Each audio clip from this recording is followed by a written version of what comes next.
What's up, guys? I've had a couple requests for the cooling system that I set up for the Romeo Pro 2. So I think it's time for a little show and tell. So the first thing we're going to start with is location of the radiator. There's really not enough room on this bike, especially with the 26-inch tire. So we've got this little channel right here. And to make room for the radiator, I had to flip all the wiring from being under all the brackets and running it. Anyone that's got the stock bike, it has a little groove on the underside. And I had to flip it all to be on this side. I reran the gear cables and everything and mounted them through the frame instead of under the frame, but we'll see that in a second. So throw that on. So then we come down to the power. We got our two XT90s for the controller, and then pigtailed off an XT60, which comes all the way back to the power converters. I got my amplifier, I got my controller for the LEDs and all that stuff, and then I got the primary disconnect. All my relays and fuses are all in here. We got primary disconnect, and then the amplifier and the cooling system for the amplifier, which when there's no music is really loud, so just leave that off. 12-volt power comes all the way back down through the back, feeds into here, goes into these thermal switches. I picked 45C, probably would go a little higher next time because they don't cut off. They cut on at 115 degrees and then they cut off at like 85. So when it's hot out, they're basically on all the time, which it's not really a big deal because with the master power off, it'll turn off when I turn off the bike. Parallel to this is a manual override. That's up here. And then the LED for this is running parallel with the pump. So if this switches on, or if either one of these, there's one of these mounted to each of the two controllers, if either one of these trip, that LED will go on and the pump will go on. So then the pump, we've got our reservoir. I've got it run backwards, but we're not cooling that much, so it's not a big deal. So it goes from reservoir, goes up, comes through the frame,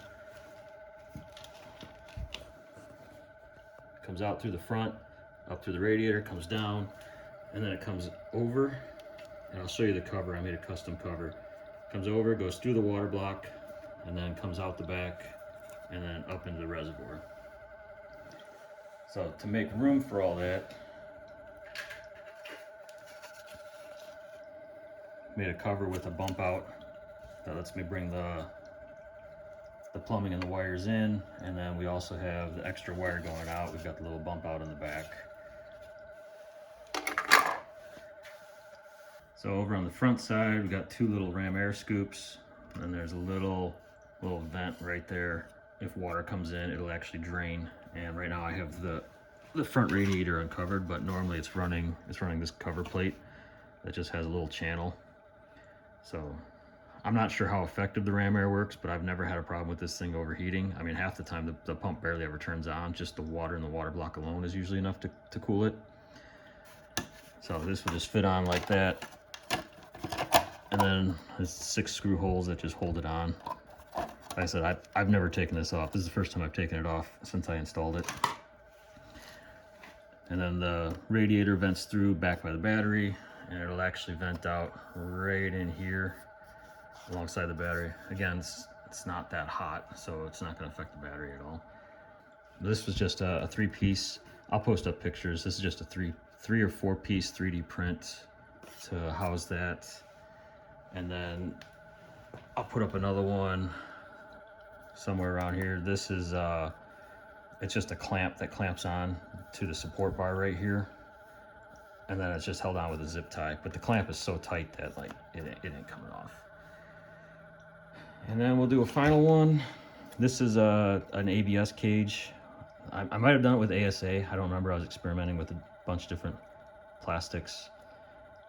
But I was figuring that I might have a problem with this getting too high of a temperature to use PETG or PLA, so I started with ASA and ABS. I'm not sure which one I actually ended up using. But this is just a cage that wraps the two controllers, and there's a water block that goes in between them. I'll post the whole picture of that in here too. That's basically it in a nutshell. I've had it running for about a year now without any issues. I beat the crap out of it. spokes spinning, colors dripping, a kaleidoscope wheel. LEDs beam brighter, this two-wheeler surreal.